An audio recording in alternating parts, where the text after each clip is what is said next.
Hi, I'm Rob Cram. Today we're taking a look at Surveillance tactical first-person shooter Takedown Red Sabre, which is available now on Steam for $11.99 and will be making its way to consoles in the near future.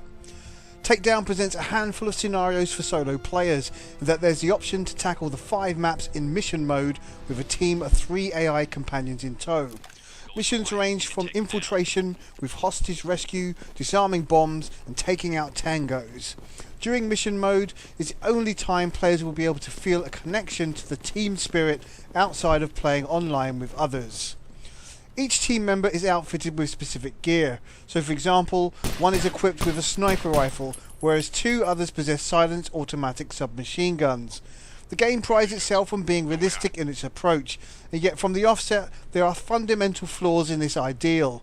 For starters, if the lead player is killed, it makes no sense to then be able to resume as the next teammate.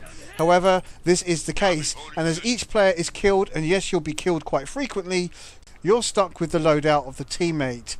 Sure, there's an option to pick up the weapons from the fallen, but you're then restricted by not being able to snag some associated ammo. It's also a shame that pre-mission players cannot choose the loadout of the teammates, so that perhaps all team members could go silenced.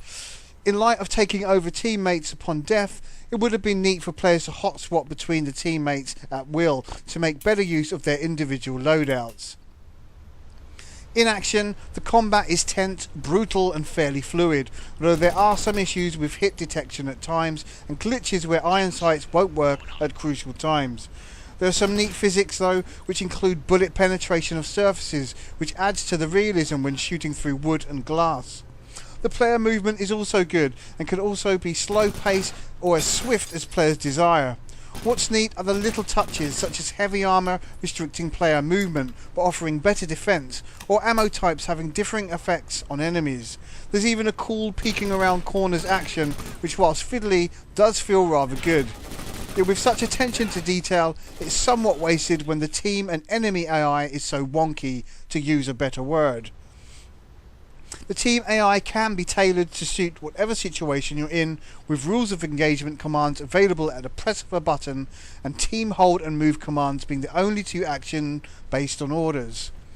The AI then stacks up, covers angles and generally moves at the same pace as the player. Whilst not needing any babysitting, for the most part, their effectiveness is quite variable, where often the enemy AI is far superior at shooting from range.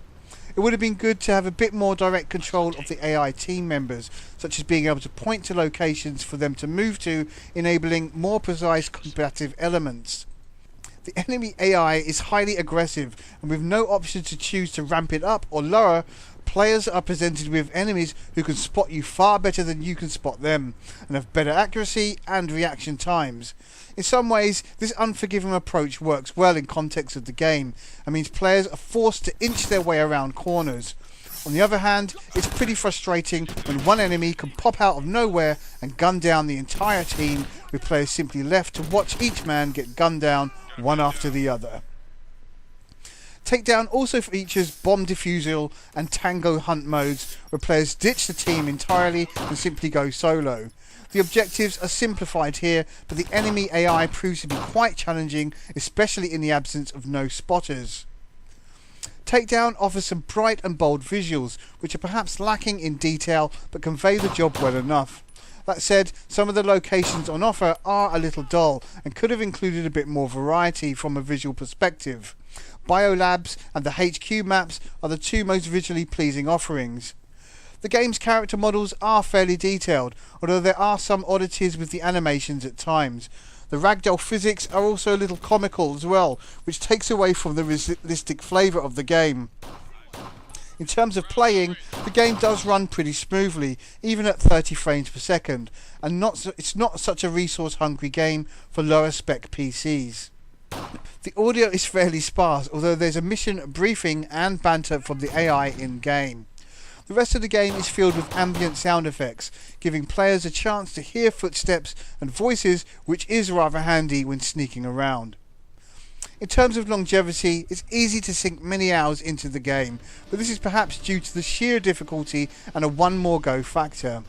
The game isn't a walk in the park, and with a random element to enemy placements in the maps, makes for a different, challenging game each time it's played. Players can also choose how many teammates to tag along and select from 2 insertion points where each offers a slightly different tactical approach. If players tire of the solo offering, then there's an option to head online and play with others in the same modes as a single player in co-op for 4 players. There's an additional modes for up to 8 players with the inclusion of Team Deathmatch, Last Man Standing and Attack and Defend modes. When a decent team is found, then the game does offer some thrilling online moments, especially in co-op, and yet there are problems with getting into games and no option to talk, which isn't a good thing for this type of game where communication is key. To conclude, Takedown Red Sabre is an ambitious project which has only partially paid off, as there are some neat features thrown into the mix of some badly implemented ideas and design choices. It's quite a basic offering here, and with the poor AI and lack of options make it feel like a budget title, which it is at its heart. That said, if you can overlook some issues and wait for the inevitable updates, which will hopefully fix a few issues and include some more maps, there's quite a solid game here that's worth a shot if you're aching for some tactical shooter action outside of the Tom Clancy universe for a cheap price. Takedown Red Sabre scores 6.5 out of 10. I'm Rob Cram, thanks for watching.